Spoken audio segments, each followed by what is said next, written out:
Samantala, kahit katatapos pa lamang ng halalang pambarangay, inirekomenda na ng gobernador ng Negros Occidental na si Alfredo Marañon Jr. ang pagbabasura sa prosesong ito. Kung bakit, balitaan mo kami, Jules Villa.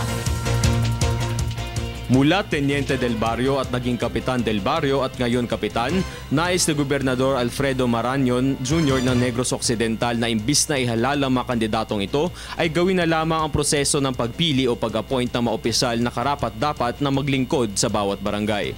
Bagamat naging mapayapa ang eleksyon sa kahit na may ilang mga di inaasang makaganapan, manlinaw pa rin ang tindig ni Marañon sa pagbabasura ng eleksyon sa mga barangay. Ang rekomendasyon niya ay makababawas sa napakagastos na kampanya ng mga kandidato. Dagdag pa ni Marañon na hindi lamang mapanghati at hindi produktibo ang pangangampanya sa halalang pambarangay, kundi ay napakagastos din.